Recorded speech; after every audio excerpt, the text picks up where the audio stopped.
नमस्कार, मैं डॉक्टर रामावतार आपके साथ कोर्स फर्स्ट में बाल्यावस्था में शारीरिक विकास बाल्यावस्था, शैशवावस्था और किशोरावस्था के बीच की अवस्था है।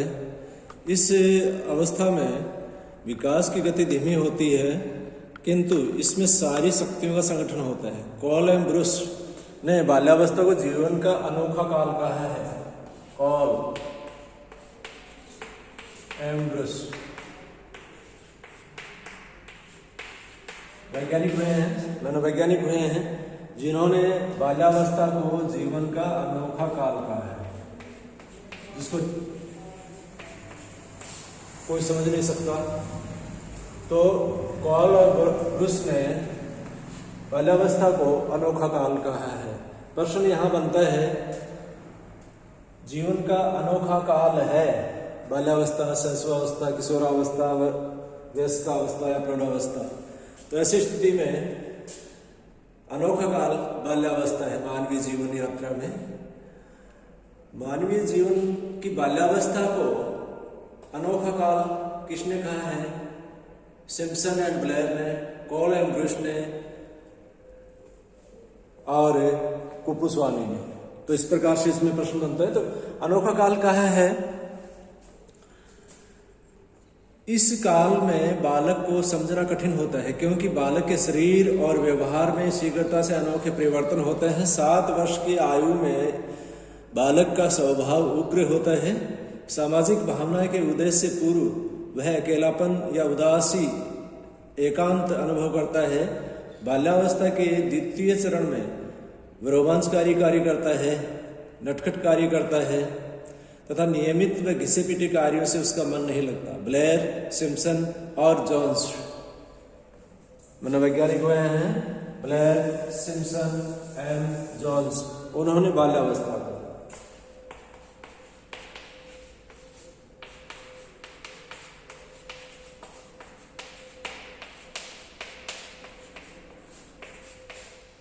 ब्लेयर, सिम्पसन एंड जॉन्स ने बाल्यावस्था को व्यक्ति के दृष्टिकोण, मूल्य एवं आदर्शों के निर्माण की अवस्था कहा।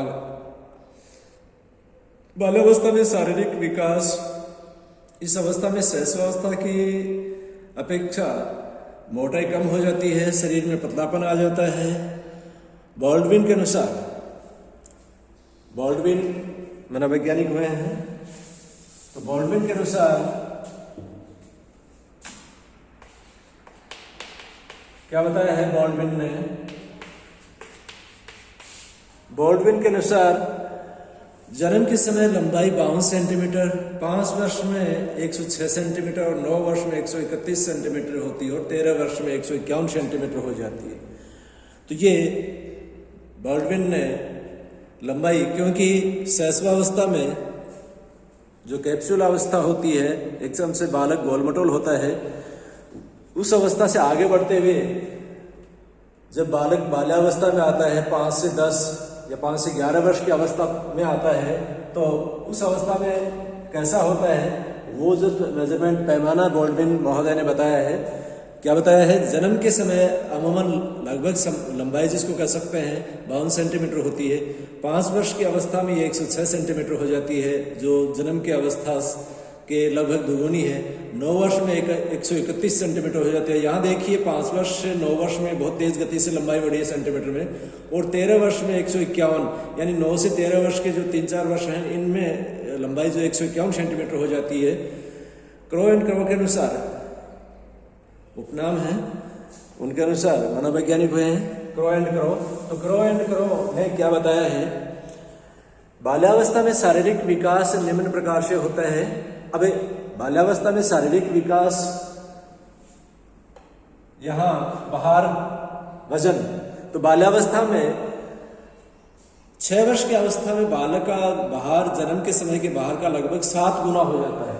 यानी जिस समय जन्मता है उसके बजाय 6 वर्ष की जो अवस्था होती है, वहां जो वजन होता है वो लगभग 7 गुना हो जाता है। जन्म के समय में 7 गुना हो जाता है। और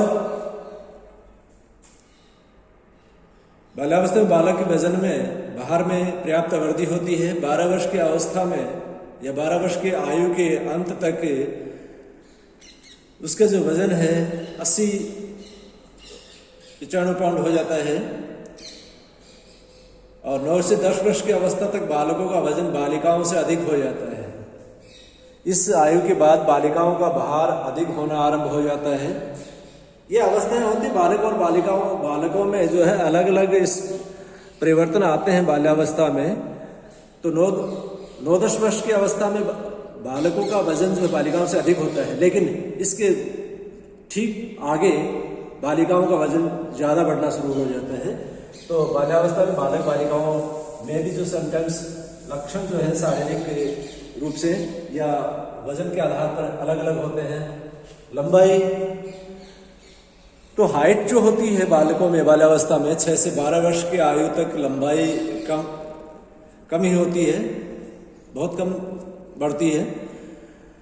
2 से 4 सेंटीमीटर तक बढ़ती है। इस अवस्था में शैशवावस्था की अपेक्षा मोटाई कम हो जाती है और लंबाई में वृद्धि बाहर की अपेक्षा तीव्र होती है। यानी आनुपातिक रूप से लंबाई में जो इंक्रीजिंग होती है, हाइट में जो इंक्रीजिंग होती है वो वेट की अपेक्षा अधिक होती है, इसीलिए वो पतला सा दिखाई देना लगता है। कुरूपता की अवस्था जो इसमें आ जाती है। इसी प्रकार से दांतों में भी किस प्रकार का परिवर्तन आता है।